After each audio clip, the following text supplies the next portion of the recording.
इससे बड़ा बयान अगर कोई दे सकता है तो वो केजरीवाल साहब दे सकते हैं, लेकिन मैं सिर्फ इतना ही कह सकता हूं कि हमें अपनी जुडिशरी पे मान है और हमारी हिंदुस्तान की जुडिशरी का देश और दुनिया में एक नाम है।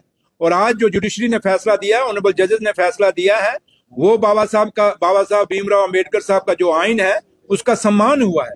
तो इसलिए आज जो फैसला हुआ है, जो एक भरोसा आपको, हमको, और क्योंकि आप जिनसे मैं बात कर रहा हूं, आप भी एक स्तंभ हैं इस डेमोक्रेसी के। जुडिशरी अपनी जगह एक स्तंभ है, तो जब स्तंभ जो सही फैसला करते हैं तभी जो डेमोक्रेसी मजबूत रहती है। तो इसलिए हिंदुस्तान की पत्रकार और हिंदुस्तान के जो भी देश को मजबूत करने के लिए स्तंभ हैं, जो 4 स्तंभ हम गिनते हैं, इनका मजबूत होना और इनको अपना सही फैसला देने से हमारी डेमोक्रेसी मजबूत होगी, हमारे लोगों का विश्वास बढ़ेगा। और यही विश्वास, जैसे आज हिंदुस्तान की जुडिशरी पे, हमारे जजेस पे लोगों का एक विश्वास द्वारा एक फख्र से सिर ऊंचा हुआ है, ऐसे हम चाहेंगे कि देश की जो पत्रकार हैं, जो मीडिया हाउसेज हैं देश में, वो भी बड़े फैसले लेंगे और इस डेमोक्रेसी को मजबूत करने के लिए वो भी अपने, जैसे पहले माजी में वो करते आए हैं, वैसे फैसले करें जिससे लोगों को फायदा होगा और लोगों की सही आवाज जो है देश और दुनिया तक पहुंच सके, ये उम्मीद हम करते हैं। चौधरी साहब, 2 दिन पहले आपके भी ब्रदर को टारगेट किया गया है। इस तरह की जो रेड्स हुई है कुछ साल पहले जो अरविंद केजरीवाल के साथ हुआ था, आप ही न्यायपालिका पर पूरा विश्वास रखते हैं? देखिए, जहां तक मेरे ब्रदर का क्या हुआ, कैसे हुआ, क्यों हुआ, ये चीजें मेरे ख्याल आप खुद कहें तो ज्यादा है, क्योंकि आप लोग कोई बाहर से नहीं है। आप मेरी फैमिली को भी जानते हैं, मुझे भी जानते हैं, मेरे भाई को भी जानते हैं। तो इसलिए आप एजेंसीज का जब नाम आप ले रहे हैं, अगर वो अपनी कार्रवाई कर रहे हैं तो ठीक है, करने दीजिए। हम उनको फ्री हैंड दे रहे हैं, करें वो। लेकिन है कि उम्मीद यही करेंगे कि हमें मेरे भाई के साथ इंसाफ होगा और पिक एंड चूज नहीं होगा, ये उम्मीद मैं रखूंगा और इंसाफ की हमेशा मांग करूंगा। और इसलिए आज मैं ज्यादा कुछ नहीं कहूंगा, बाकी एजेंसीज अपना काम करें। अगर हमने गलत किया है तो हम भुगतेंगे, नहीं गलत किया है तो हमें अपने जुडिशरी पे पूरा भरोसा है और पूरा एक गौरव है। जैसे आज दिल्ली का जो फैसला आया, आप देख लीजिए, आपके सामने है। हाँ ठीक है, एक टेम्परेरी पीरियड होता है, हरासमेंट होती है थोड़ी सी फैमिली को, बच्चों को, और खासकर जो लेडीज घर में होती हैं उनको ज्यादा परेशानी होती है। और जो आप खासकर जो लेडीज पत्रकार हैं, आप समझ सकती हैं कि एक लेडीज के दिल पे क्या बात बीतती है। इसलिए थोड़ा सा दुख और अफसोस जरूर है कि जो गुनाह किया ना हो, उस गुनाह के वो इल्जाम लगे तो थोड़ा दुख जरूर होता है। लेकिन चलिए, मेरी माँ वैष्णो देवी, मेरी माँ बावे वाली, और मैं जिस धरती से आता हूँ, संत बाबा सुंदर सिंह अली बेग वाले जो ननियाल धरती है, वहां उनका स्थान है और मैं उस धरती से आता हूं। तो मुझे संतों, महापुरुषों और देवी देवताओं और मेरी माँ वैष्णो देवी पे पूरा भरोसा है।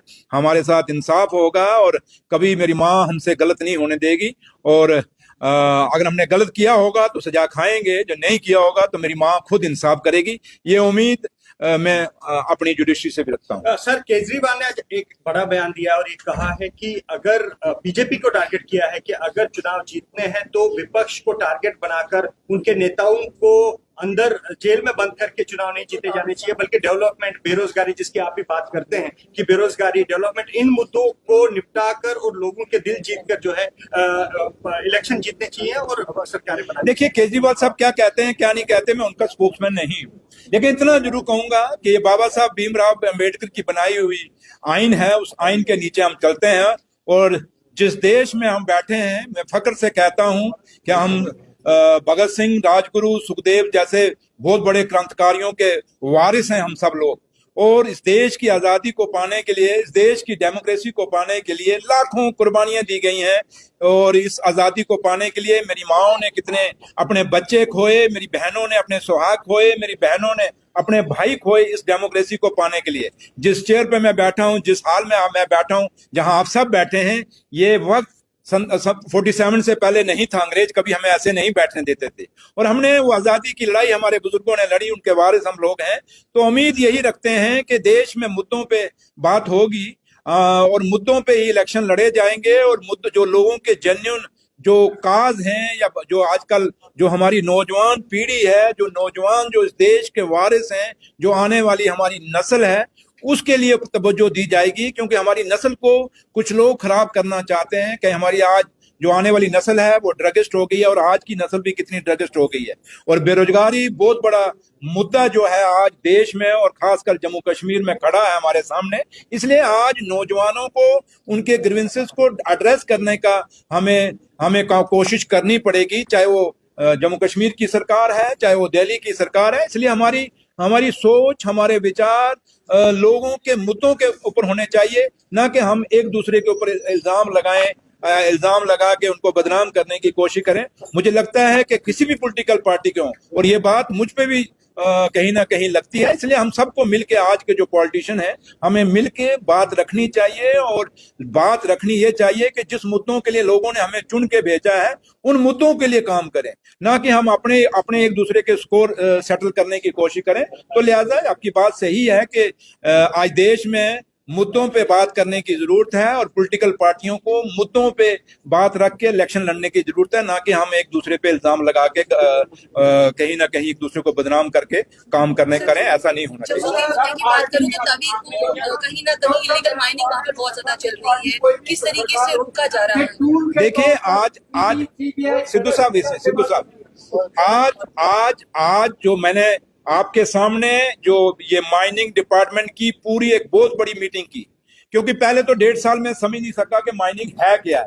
रोज मेरे पे इल्जाम लगाते थे, आप लोग भी मेरे से गिले शिकवे करते थे कि इलीगल माइनिंग हो रही है, लेकिन सच्चाई ये थी कि मुझे पता नहीं था। आज 1.5 साल बाद मुझे पता चला कि माइनिंग डिपार्टमेंट खाली माइनिंग डिपार्टमेंट नहीं है, बल्कि इसमें जो हमारे डिस्ट्रिक्ट के डीसीज हैं, वो जो डिस्ट्रिक्ट की टास्क फोर्स है माइनिंग की, उसके वो चेयरमैन हैं, एसएसपी जो डिस्ट्रिक्ट के हैं वो वहां मेंबर हैं, डीएमओ उसका मेंबर है, और जो माइनिंग डिपार्टमेंट जो प्रोग्राम बनाता है, जो पॉलिसीज बनाता है, उसको इम्प्लीमेंट करने के लिए वो आगे हमारे वहां खड़े हैं।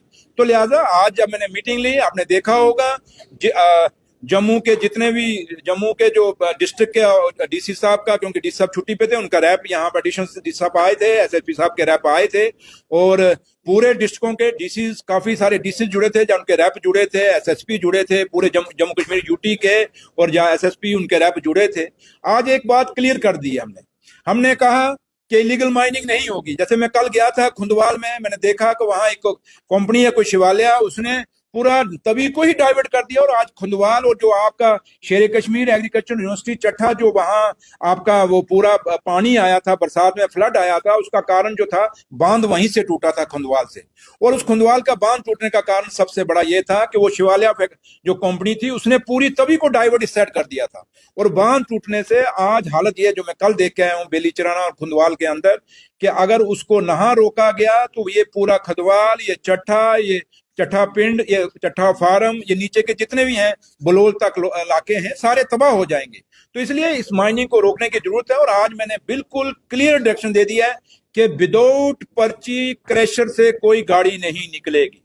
जो पर्ची सिस्टम है हमारा, जिसको माइनिंग डिपार्टमेंट कंट्रोल करता है, उस पर्ची के बगैर कोई गाड़ी नहीं निकलेगी क्रैशर से। और दूसरा कि जितनी भी गाड़ियां हमारी जो माइनिंग में क्रैशरों पे डंपर्स हैं, या ये अपना जो रेता बजरी का काम करते हैं माइनिंग का, कोई भी गाड़ी, ये आप भी सुन लीजिए, विदाउट जीपीएस नहीं बाहर निकलेगी। ये भी डायरेक्शन हमने दे दी, क्योंकि नई जो हमने रिफॉर्म्स माइनिंग में लाए जब से मैं मिनिस्टर बना हूं, ये 2 महीने पहले आपने देखा होगा, हमने बाइसैक एक कंपनी जो है वो उसके हवाले पूरा इसका नेटवर्क ऊपर से हम पूरा चेक करेंगे थ्रू नेटवर्क के भाई कहाँ सैटेलाइट से हम देखेंगे कहाँ गाड़ी कौन सी है। और दूसरा हमने सीधा जितने भी एमडीएल थे, क्योंकि एमडीएल एक ऐसा था जो ये लोगों को डिस्पोजल दिए जाते थे, मिनरल डिस्पोजल दिए जाते थे, जिसके साथ इलीगल माइनिंग, वो आज की डेट में सारे एमडीएल मैंने कैंसिल कह दिए, मैंने उनको कह दिया है। जितना भी एसटीपी जो शॉर्ट टर्म परमिट थे उन पे बड़ी बड़ी कंपनियों को दिए गए, मैंने कहा उसको भी, मैंने सेक्रेटरी साहब क्योंकि नया उन्होंने ज्वाइन किया, मैंने उनको डायरेक्शन दे दिया है, जितनी भी एसटीपीस हैं उनको रिविजिट करिए, अगर कैंसिल करने की जरूरत है तो कैंसिल करिए। कोई भी कंपनी की गाड़ी, कोई भी क्रैशर की गाड़ी विदाउट जेपीएस नहीं निकलेगी, विदाउट पर्ची माइनिंग पे नहीं निकलेगी। ये आप लोगों को हम आज ये जो रेता पर्ची के जो रेट्स हैं, क्या इसको सरकार कोई रेगुलेट करने जा रही है? पब्लिक डोमेन में रेट्स डाले जाएंगे? मैंने वही कहा, ये जो मैंने आपको पर्ची कही ना, जब ये पर्ची इंप्लीमेंट होगी, क्योंकि आज देखिए मैं वही कह रहा हूँ ना कि ये जो पर्ची आज हमने इंप्लीमेंट की है, अब इलीगल माइनिंग नहीं होगी। जब लीगल पर्ची से सब कुछ जाएगा फिर हम कंट्रोल करेंगे उसके बाद।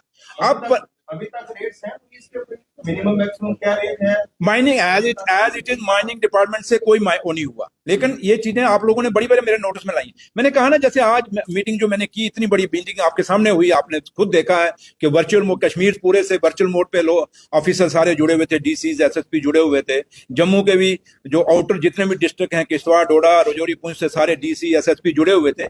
आज बड़ी क्लियर कट एक मीटिंग हुई है, और क्योंकि मैंने कहा कि 1.5 साल मुझे भी समझने में लगा। अब मेरे सेक्रेटरी साहब नए आ गए, क्योंकि चलो अभी पुराने सेक्रेटरी थे, उनको पता था, लेकिन अब इनको समझने में टाइम लगा। मुझे समझ है, मैं करेंगे इसमें, हाँ यस, क्यों नहीं करेंगे, लेकिन इसमें आप लोगों की सपोर्ट की जरूरत है। आप लोग भी, आप मीडिया के जो लोग हैं, सजेशंस मुझे दीजिए, इन राइटिंग दीजिए, ठीक है? यहाँ आप मुझे क्वेश्चन पूछ देंगे, बट उससे नहीं, आप इसमें कैसे। और आज मैंने एक और डायरेक्शन भी अपने सेक्रेटरी को दी है माइनिंग को, कि हम देखें कि बेस्ट माइनिंग पॉलिसी कौन सी है। कुछ जैसे उत्तराखंड के लोग कहते हैं कुछ वहां की बेस्ट पॉलिसी है, कुछ कहते हैं हिमाचल की माइनिंग पॉलिसी बेस्ट है। अगर वहां की बेस्ट हुई और मुझे यहाँ की माइनिंग पॉलिसी अगर बदलनी पड़ी, तो हम उसके बदलने के लिए भी मैंने आज अपने सेक्रेटरी साहब को डायरेक्शन दे दी है। इसलिए मैं, आप पत्रकार जो हैं, मैं आपसे भी रिक्वेस्ट करूंगा कि इस पॉलिसी में चेंज, आप थोड़ा सा, माइनिंग पॉलिसी आपके ये उस पे है, नेट पे है, आप इसको पढ़ लीजिए। अगर आप कोई समझते हैं, या आपको कोई आइडिया है, जो सीनियर जर्नलिस्ट हैं या नए जर्नलिस्ट हैं, अगर आप समझते हैं कि कुछ चीजें ऐड करने की जरूरत है या कोई डिलीट करने की जरूरत है, आप भी दे सकते हैं, ये भी आपके लिए। और नई पॉलिसी जब आएगी, मैं पब्लिक डोमेन में भी छोड़ूंगा। बट इतना मैं आपको अश्योर करता हूं कि नई पॉलिसी भी हम लाएंगे, इसको चेंज करने के लिए, जहां जहां खामियां हैं इस इलीगल माइनिंग को रोकने के लिए, वो भी दूर करेंगे। और जो आपने बात कही कि भाई ये रेट जो है आम लोगों को, जो कस्टमर है, उसको सस्ते रेट पे, जैसे 2019 से पहले मिलता था, ये बाद में महंगा हुआ जब ये नई पॉलिसी आई, तो उसको भी हम कंसिडर करेंगे। लेकिन मैं इतना जरूर कहूंगा, इतना जल्दी नहीं हो पाएगा, बट आपके सजेशन की जरूरत है, और थोड़ा सा हमें टाइम दीजिए। काफी चीजें हम आप सुधार रहे हैं, जैसे आज पर्ची का मैंने कह दिया आपको कि विदाउट पर्ची आप भी कभी अगर निकलते हैं तो गाड़ियों को पूछ लीजिए पर्ची है।